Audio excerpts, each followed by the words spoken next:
A Nightmare on Elm Street is a movie that defined a decade and an entire genre.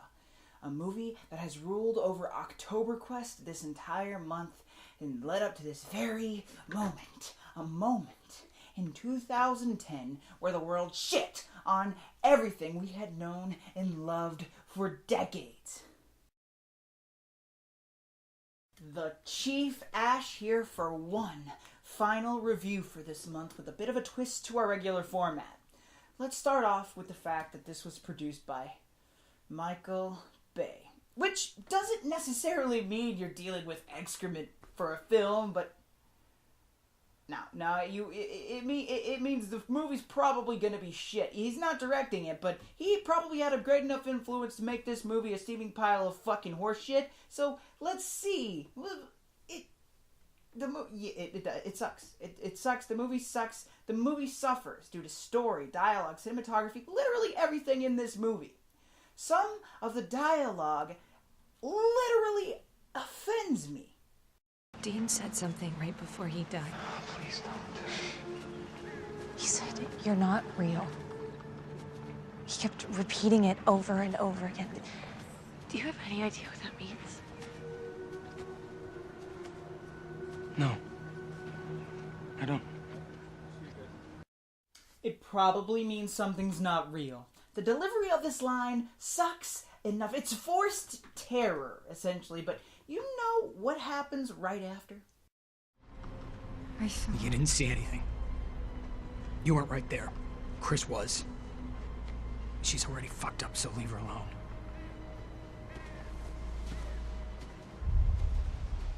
You have no idea what I've seen. Nice, Nancy. You told him. Why don't we give Rooney Mara a Razzie for the longest wait for a weird delivery of an unimportant passive-aggressive line ever? And what's with the names? In the original, the names of the characters are Nancy, Rod, Tina, and Glenn. In this, we have Nancy, Jesse, Chris, and Quentin, whose name is said so fast often that it sounds like they're saying Glenn. You okay, Glenn? And that's actually how it sounds, I swear. Watch the movie. But, like, what the hell was so wrong with the original names? Most of the time, these are changed because the names have been outdated, but these aren't even close to that. Nancy, they still feel the need to use the word Nancy, but they half-assed it. Instead of Nancy Thompson, it's Nancy Holbrook, which is totally unnecessary. If you wanted to make another movie, just make another fucking movie. Don't drag down the fan base of a movie that's been around for decades and has been praised just so that you can make money. Fucking Michael Bay. This movie, however, does provide a great example of how shitty CGI can look. Just look at that! The old one had to cost a fraction of what the CGI did, and it doesn't look like animated cat dick.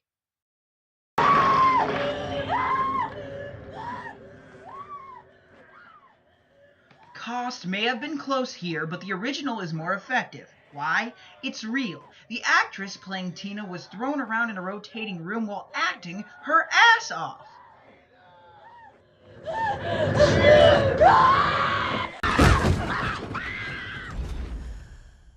But in the remake, we get this ridiculous ragdoll-looking thing done with some rigging and green screen-style technology.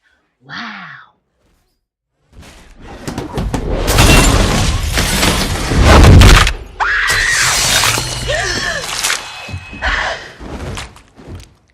And do you know what they go on and do? The movie not only shoots itself in the foot, it's done that a few times, but it chops the entire fucking foot off with this. Nancy, you got to him. Jesse's dead. He died in his sleep. Yep. He died in his sleep while standing up screaming out of the front of a door while a gaping hole appears in his chest. No one would fucking buy that. Nancy eventually ends up doing research on all these other kids they forgot to add in the plot until it was convenient enough. And guess what?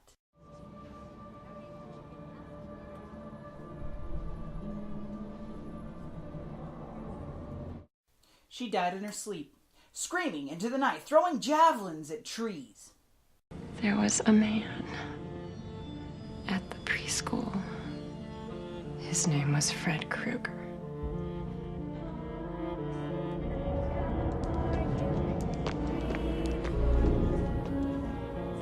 He was a gardener.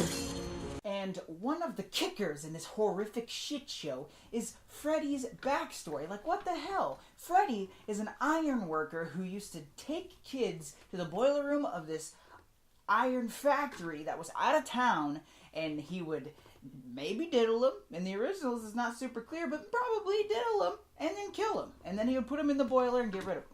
Whatever. In this, he doesn't even kill the kids. He just diddles them. He's just a pedophile, and he's a gardener. A gardener. Like, what the hell? Like, why? What was the point of changing these sorts of things? Why couldn't he have just been some creeper on the side of the road that walks into the school and messes with the kids? There, boom, Freddy backstory that just happens to fit in the plot, and then he can also take him to the iron factory where he ends up dying in the freaking remake anyway. It doesn't...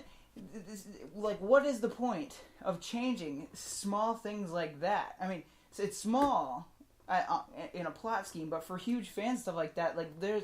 It's a big blow almost to the pride and to the gratefulness that comes behind being a fan of a thing. Like, why change those small things when it's so easy to include that in the backstory? It's so easy to just have that at all. Why have them go somewhere else? Doesn't make any sense. It's so much easier, like literally less writing, to just keep it similar, right?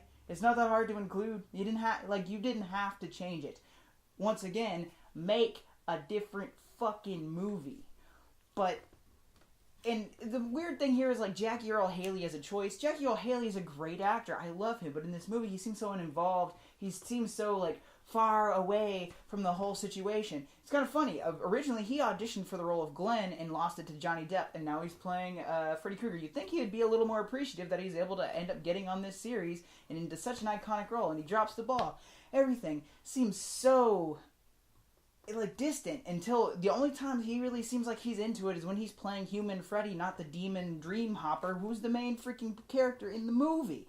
Like, he's not playing his part the way he should, and he's so calm. He walks. Freddy Krueger isn't one of the walking murderers. He's a running, sprinting, because it's creepy, because he runs like this, and he's like, I'm gonna get you! But it's not how it is in this movie.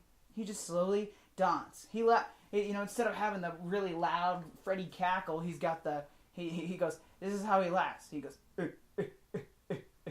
and it irks me.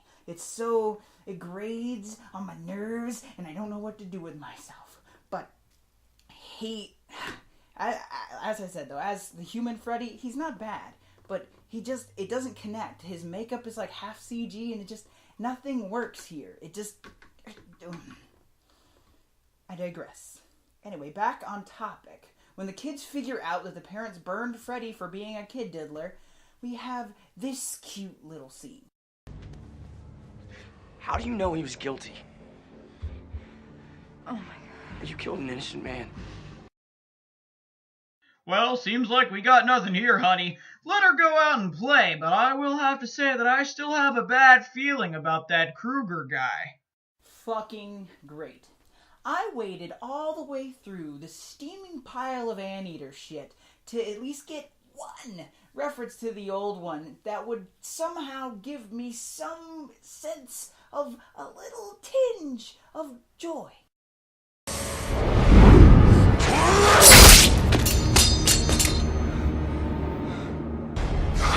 It hurts, doesn't it? It's because you're in my world now, bitch. No. What the hell? That's Freddy's line. She only says it because Laurie in Freddy vs. Jason says it, which was much more effective, by the way. This is completely irrelevant. Freddy had like 30 fucking times he could have said this before, but no. Fuck this movie, and fuck the day that they even considered making this hellspawn. I'll stick to the old ones, thanks. The remake of A Nightmare on Elm Street is an abomination of man and needs to be killed with the hellfire that made it. If you own a copy, bury it deep in the middle of the nearest junkyard and pray it doesn't come back anytime soon. You'll sleep better for it. This has been the Chief Asch finishing up an entire month of reviews, and I hope you enjoyed it. More will be coming like this one, probably. Let me know what you thought of this format and all of the reviews up until now, and thank you so much for watching throughout the months. It meant so much. Have a happy Halloween, and keep watching. What the hell are you doing here? Hey, let me in. What if I don't?